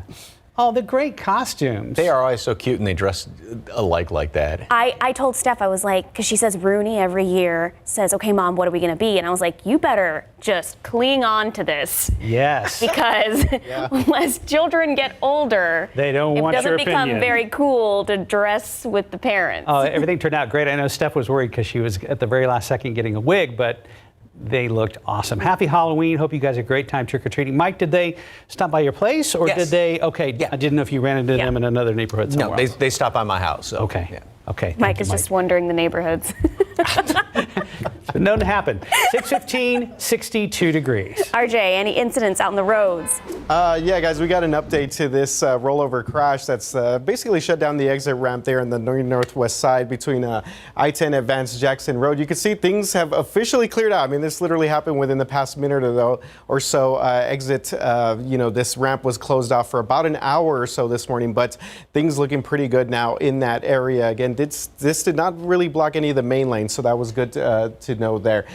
So taking a look at our big map here, not too much going on around the city as people maybe get a later start today on the Tuesday after Halloween celebrations, so that is good. There is one incident here on Binns Engelman and Loop 410 northbound lanes, and I was trying to talk to TransGuide a little bit earlier, and they said that they're trying to look for where this is exactly. There's a couple of cameras in that area, but nothing showing that's sort of delaying any traffic in that area. But again, a crash reported here at Loop 410 northbound at Binns Engelman Road, so things looking pretty smooth in that area. As we take another quick look at TransGuide this morning, as we take another look here around the city now that we have cleared things up on the near northwest side at Vance Jackson and I-10, US 281 and Hildebrand, things looking good. 1604 and Petranco out there on the west side, things looking pretty good as well. How was the trick-or-treat stream of trick-or-treaters last night overall? Was there a lot of candy given out last night? I had like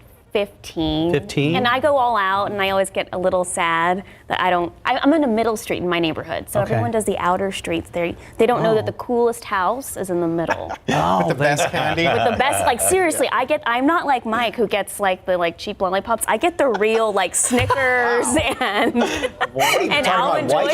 You pass out. Well, we got 8 million people out there. I can't. I know, but you gotta go all out. Supply and demand, Acosta. Give the people what they want, Mike. So what were you passing out? Almond Joys, Snickers, full size? Reese's peanut. No, not full size. But I give like handfuls. My husband's like, only give 1 or 2. I go, no, I'm not. I'm like giving handfuls out because I'm like, hey, remember me. This is. I always said, hey, remember me next year. Wow. So maybe a little more self-promotion next year. I don't know if you actually conversation that my wife and I had last night. I swear to goodness. Really? So. She was shaming you on. Yes. She was like, give out more. Yeah. Yeah. It's like there's a million. Halloween is only one night. Hi. Oh, now the producer going rap. Why? Because you didn't get a full-size candy bar, producer? Anyway, go to Sarah's house. Yeah. The bus. Wait, we got to roll the bus across here. Sorry, there it is. Lost my place. 62 degrees this morning. Maybe a couple of light little sprinkles out there, and some showers out in northwest portions of the hill country. Going to show you radar in a second. And then 72 after school today, with mostly cloudy skies. Going to keep a lot of clouds around the next couple of days. All right, Halloween costumes. Take a look at these two little superheroes, and what you can do is you can scan that QR code right there and send in pictures of your little superheroes, be it pups, be it kids, whatever, or the pictures of your full-size candy bars that Sarah decided to pass out to shame us all. Anyway. Yeah. Don't forget her house next year. Thank you very much for the KSAT Connect picture. All right, fairly tranquil picture out there right now. Looks like 410 is fairly dry. Here's what I was talking about. Still got plenty of rain down to the southeast right now, and this is in southeastern Atascosa County, as well as working its way through portions of Wilson County. A couple of moderate showers, so some very welcome rain right around Kennedy, and all this obviously is sliding up to the northeast. And that's if you're going down 37. Here in town, there really isn't a lot. There may be a couple little speckles out there. That's about the extent of it. And then we've got some of these showers well out there in northwest portions of the hill country, and those will continue to work their way off to the northeast. So we'll still have at least the chance for a couple of light little showers around this morning. That's why I've got that 30% chance in there. 62 is where we'll bottom out, and then just kind of struggle to really warm up all that much. 69 at noon, and then 72 for a high temperature today. Still have that 10% shot of some rain in there, maybe a leftover sprinkly shower later on this afternoon. Computer model still keeps some of the rain down to the southeast. And then some sunshine thrown in, but again, leaning more toward the cloudier side. And there's one or two of those leftover sprinkles that are possible later on today. So here's what's going on right now. We've got this wave that moved on through.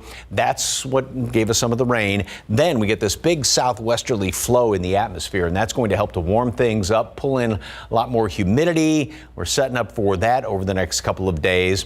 And then as this low moves in our direction and this fairly significant trough moves through, this is going to be the front. This will pull the front through late Friday night into Saturday, and that's going to touch off some of those showers and thunderstorms. But then in behind it, Pacific front, so we're going to get some much drier air moving on in here, not necessarily much colder air, but that's going to clear us on out for the weekend. The weekend looks fantastic after some rain early Saturday morning. 69 at noon today, mostly cloudy skies, high temperatures going to make it up to 72, so it will be somewhat on the coolish side. Then tomorrow and Thursday, going to keep a lot of clouds around here, limited sunshine, more humidity, warmer, and the chance for showers and thunderstorms. A couple of showers during the day Friday, but especially late Friday night, early Saturday morning. Some of those could be on the stronger side, and then we'll clear on out Saturday afternoon and Sunday. Again, great looking weekend. I'm excited. I'm excited too. Good. I'm excited for the fall back, the extra hour. Yes. Very thankful. 621, 62 degrees. All right, Black Friday deals have arrived early this year, and the discounts, well, they're big. Those details are just ahead in your GMA First Look. When moderate to severe ulcerative colitis persists, put it in check with Rinvoq, a once-daily pill. When UC got unpredictable, I got rapid symptom relief with Rinvoq. Check. When UC held me back, I got lasting steroid-free remission with Rinvoq. Check. And when UC got the upper hand, Rinvoq helped visibly repair the colon lining. Check. Rapid symptom relief, lasting steroid-free remission, and a chance to visibly repair the colon lining. Check, check, and check. Rinvoq can lower your ability to fight infections, including TB, serious infections and blood clots, some fatal, cancers, including lymphoma and skin cancer, death, heart attack, stroke, and tears in the stomach or intestines occur. People 50 and older with at least one heart disease risk factor have higher risks. Don't take if allergic to Rinvoq, as serious reactions can occur. Tell your doctor if you are or may become pregnant. Put UC in check and keep it there with Rinvoq. Ask your gastroenterologist about Rinvoq and learn how AbbVie could help you save. In this morning's GMA First Look, as we officially head into November, the countdown to Christmas is on. We take a look at the best early Black Friday deals dropping now that you don't want to miss. This morning, Halloween is barely in the rearview mirror, but the holiday sales barrage has already begun. Early holiday deals at Amazon. We're really seeing things start earlier than ever before. Amazon, Walmart, and Target starting major sales campaigns in October. And now from Best Buy, their Black Friday deals right now, promoting the Roku streaming stick at $24, while it normally retails around $50. Or the Black Friday preview from Land's End with these cashmere-lined tech gloves almost 40% off. And coming up at 7 a.m., what you need to know to strategize ahead of time to save you time and money in order to score the best gifts for all your loved ones. With your GMA First Look, I'm Becky Worley, ABC News, Oakland, California. Welcome back. You're about to see a live picture of Citizens Bank Park in Philadelphia. That's where the Houston Astros will take the field tonight against the Phillies in Game 3 of the World Series. Game 3 was actually supposed to happen last night, but it was postponed due to that. Rain in the area. They look so thrilled. So sad. The announcement came about an hour before first pitch, so to now it'll be tonight at just about 7 o'clock. Game 4 to be tomorrow night, Game 5 on Thursday. Right now, Houston and Philly are tied at a game apiece in this awesome best-of-7 series. And speaking of baseball, a group of investors includes Rackspace co-founder Graham Weston is looking to buy the San Antonio Missions for about $28 million.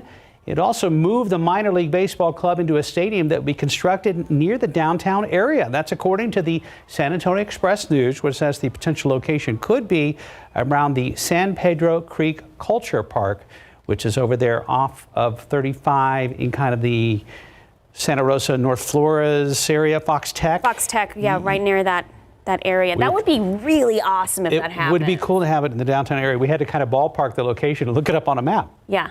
Yep. Got you there. 627, 62 degrees. All right, get your phones ready. Ahead in our next half hour, we're kicking off No Shave November and what you can do to help.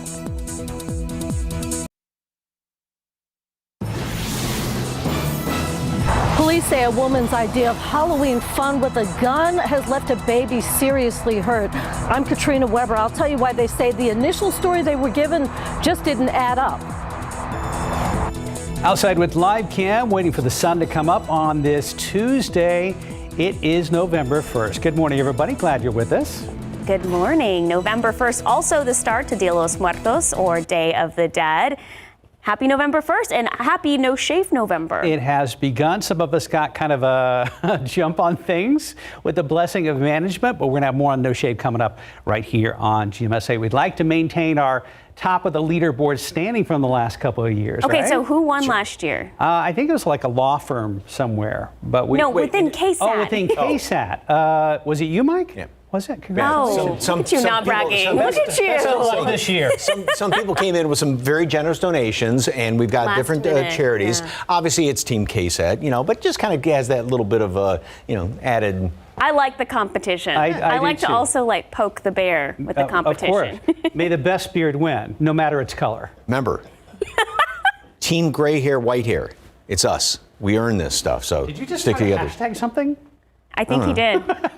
I'm just shouting out to all those folks with the beautiful lack of color in their hair follicles, so like me. Anyway, 63 degrees right now in town. Dew points at 57. So we do have a fair amount of moisture out there. Humidity has gone up, and humidity is going to be going up over the next couple of days. And then, boy, just wait till the weekend, though. Oh, timing's going to be perfect. We have showers and, not too much in the way of lightning strikes out there. A few of them, and still some of these showers in southeastern and eastern Atascosa County, moving up through Wilson County, everything sliding up to the northeast. Kennedy, you're getting some decent rain. Beeville, Cuero, some beautiful rain as well. Kern City, so fantastic. Here in town, yes, we did have some pretty good thunderstorms overnight, and now you got to kind of squint, but there may be a couple little sprinkles left over out there, so just watch it on the roads. When I came into work this morning, there were still a few little damp spots from some of the rain that we had last night, and then a few more showers further on out to the west and to the northwest. And again, you can see those are all working their way off to the northeast. 59 Valverde, mid-50s hill country. Everybody is warmer than what it was yesterday, and about, on average, 5 to 10 degrees above our respective normals this time of year. Mold and ragweed are both on the low side. Of course, the updated count is going to come out in about an hour or so. Cloudy, couple of showers around the area, maybe a thunderstorm or two. Still a chance for a shower this afternoon. One or two of them, just a mention of it. Mostly cloudy, only 72 for a high temperature later on today, so we will be on the cool side, but then we get into the upper 70s tomorrow. More clouds, a lot of clouds this week, and more humidity, and that's going to be the case Thursday, even a couple of showers then. Got the front moving on through here late Friday. Thunderstorms, especially later Friday, early Saturday. But in behind that, we're setting up for a fantastic weekend. Details in just a couple of minutes.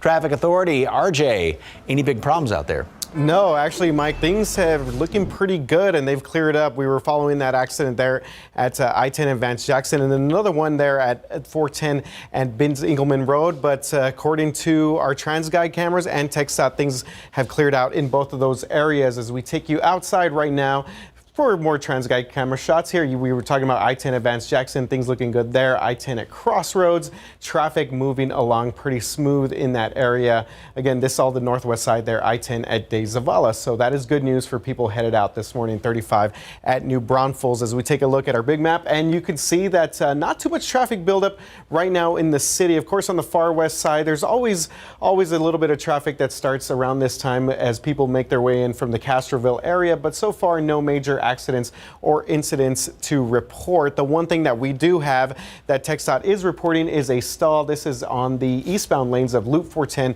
at Jackson Keller Road. I've been kind of following this for the past hour or so. It's been sort of coming back on and off of TxDOT's grid, but it appears that this is still an ongoing situation right there. But guys, for the most part, things looking pretty good on your Tuesday morning, day after Halloween, right there 281 at San Pedro. Things looking pretty solid this morning as people people head out to work and school. Mark and Sarah.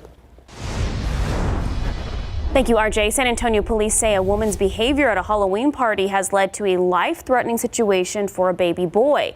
They say that child was hit by a stray bullet as the woman played with a gun. Katrina Weber is live downtown with more on that woman's arrest. What do we know about the condition of the baby, Katrina?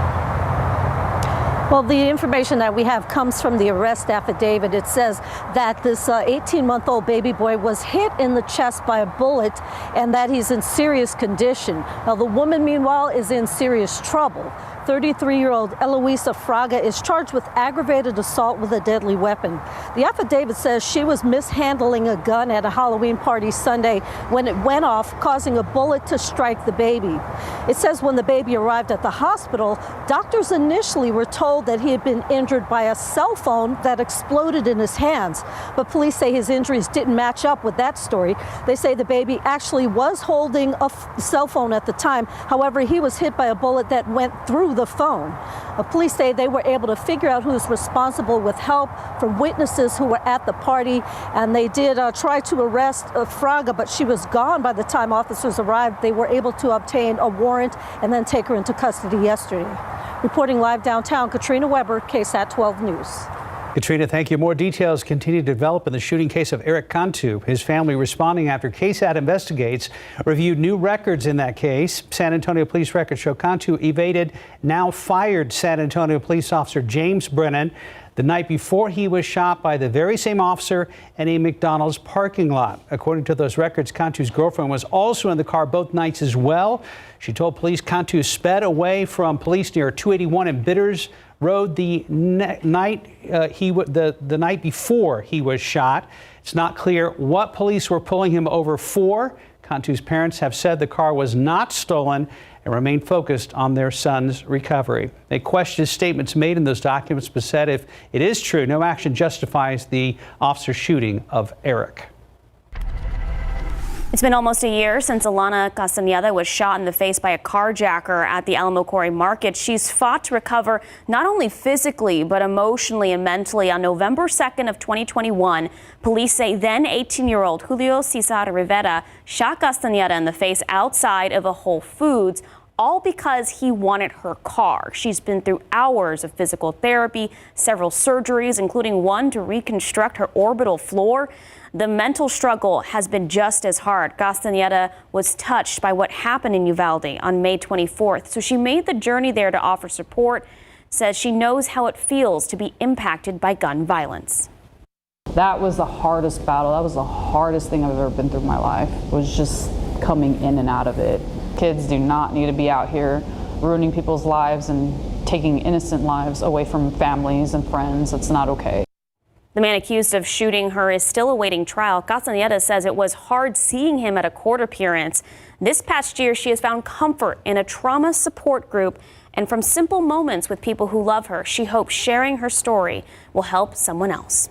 Another top story we're following this morning. Police in Chicago say at least 14 people are hurt after a drive-by shooting last night. Right now, officers believe at least 2 suspects are involved. There was a group of people gathered for a vigil at the corner of where it happened. The victims included children, one of them as young as 3 years old. One person also hit by a car at the scene. The victims in the hospital, some raging non-life-threatening injuries, and others are in critical.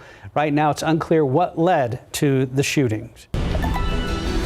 Early voting continues this week. So far, 217,500 voters have cast ballots here in Bexar County. During the last midterm, more than 551,000 votes were cast in 2018. There's still time to cast your ballot. Early voting continues through Friday. Election Day is 1 week from today. All right, things are about to get a little hairy here at KSAT. Today, we're kicking off No Shave November. It's already a little itchy. It's all for a great cause. Team KSAT joining in the fundraising efforts across the country to help people impacted by cancers of all kinds. Here's a look at the guys taking part this year. Joining from all parts of our newsroom, we have anchors, reporters, meteorologists, photojournalists, each one with their own reason for participating in this great cause. Right now, you can learn more on our website. Click this QR code. It'll take you to the web story. There you can learn more about how you can donate. Our goal this year for the team is to raise $20,000 and I think it can be easily done. And good luck to all the participants this year. You just scan it? I was scanning it. I was going to see if people have started to donate. I think Stephen Cavazos already has a donation. Oh, already in the lead. 640, 62 degrees. All right, still ahead on GMSA, you've probably been seeing a lot of butterflies flying around. I definitely have in my garden. We'll tell you how to identify some of the ones you're seeing. All right, you may be noticing a lot of butterflies fluttering around San Antonio or in your yard. But Sarah says not every orange butterfly is a monarch. There are actually several types of native butterflies that are the same color. But what are those giant yellow ones? Oh, they're beautiful. I talked to the director of the National Butterfly Center about how do I identify the butterflies you are seeing in our area. It's peak butterfly season. Late October, early November is the best time in San Antonio to butterfly watch. Not only are the endangered migrating monarchs making their way to Mexico for the winter, we are also experiencing cooler temps and fall blooms on our native plants, which is why we are seeing several other types of residential butterflies feasting before the winter months. And most importantly, learning about our butterflies and the importance of our pollinators is a great activity to do with the family. So what kind of butterflies are we seeing? Not every orange butterfly, large or small, is a monarch or going to become a monarch. Mariana Wright is the executive director of the National Butterfly Center in the Rio Grande Valley. She says the most common mistake that people make is thinking every orange butterfly is a monarch. What you are probably seeing are queen butterflies.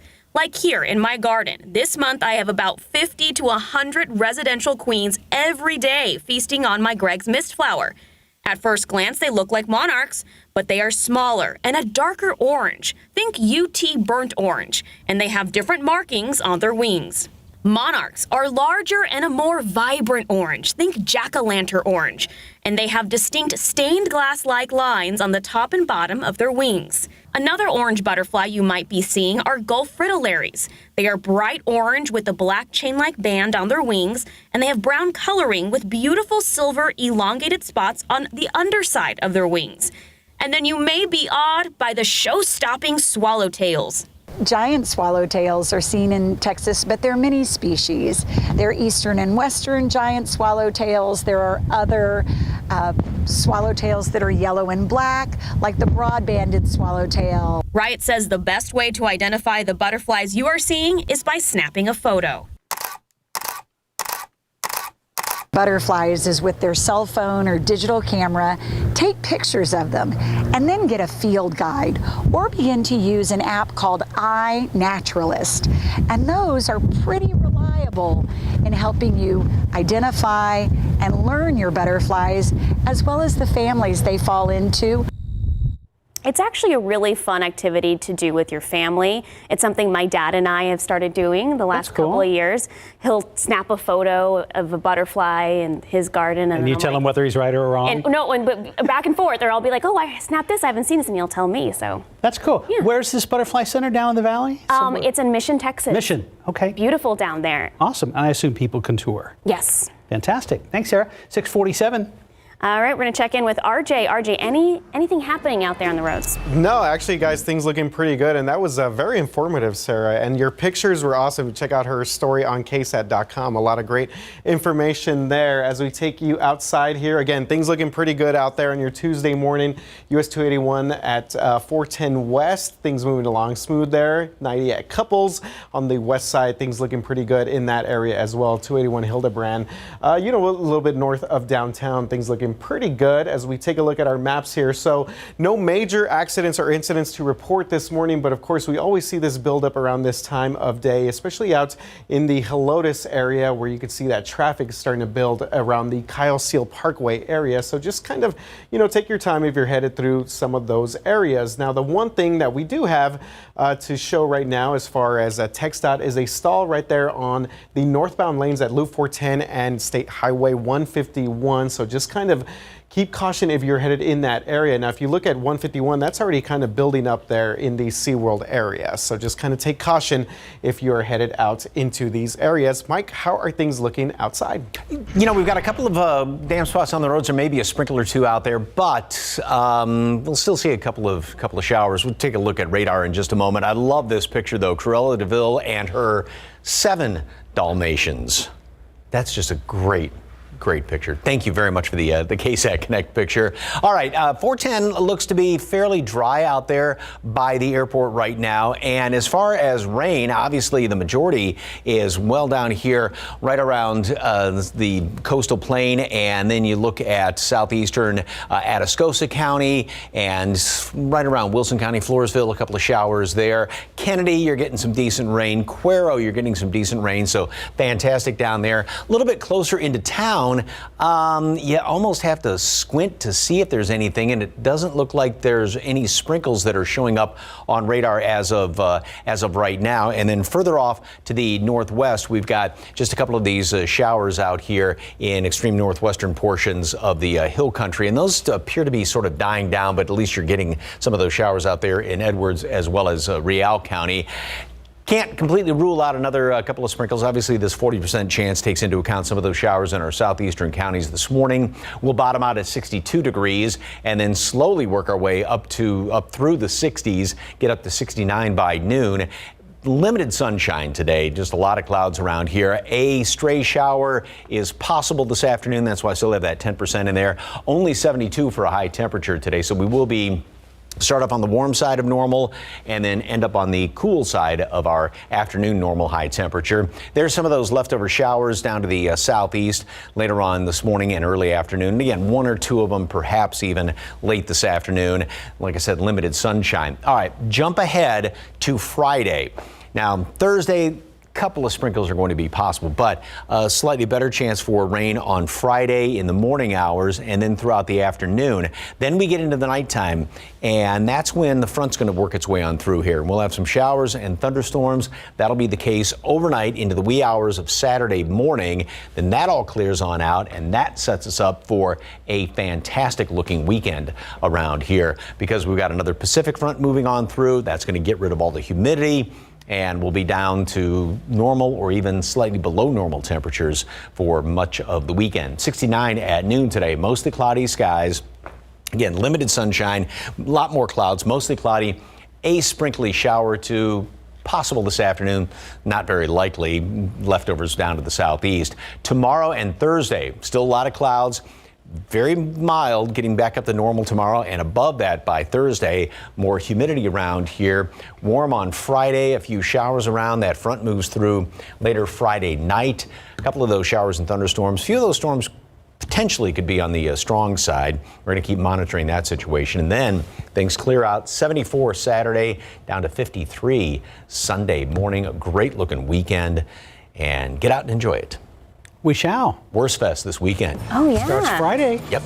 Here we go. It's good to have Worst Fest back. 6:51, 62 degrees. November is National Diabetes Awareness Month. More than 30 million Americans suffer from type 2 diabetes, different than type 1. So tomorrow on GMSA, the myths, the truths, and the early signs to look out for. That's tomorrow on GMSA. Outside with live cam here at exactly 6:52. Come on, son. Time to come up on this Tuesday morning. First day of the month of November, and we're so glad you're starting your day with us. We'll be right back. Welcome back, everybody. Taking one final look here at our TransGuide traffic cameras. Things looking pretty good out there in the city right now. 281 at Loop 410 West. Things looking good. 90 at Couples there on the west side. Traffic moving along smoothly on your Tuesday morning. Take a look at our bird's eye view here of the city, and you can see just pretty much the normal buildup that we've had in pretty much most normal mornings there out there in 90 and 1604. A little bit of a traffic buildup, and up there in Helotes, again, some buildup there, but again, no major incidents or disturbances right now on the roads, so this is good news this morning. Mike, how are things looking outside? Well, no glow of the sunrise this morning, and the really detectable rain obviously is down to the southeast. There may be a little bit of a sprinkle left over here in town. Just watch out for a couple of damp spots on the road. 63 right now, mid-50s hill country. Temperatures are on the mild side, but then it stays kind of cool this afternoon. 72 for a high temperature. Very nice. Well, thank you so much for joining us this morning. Have a great day. Good Morning America is next.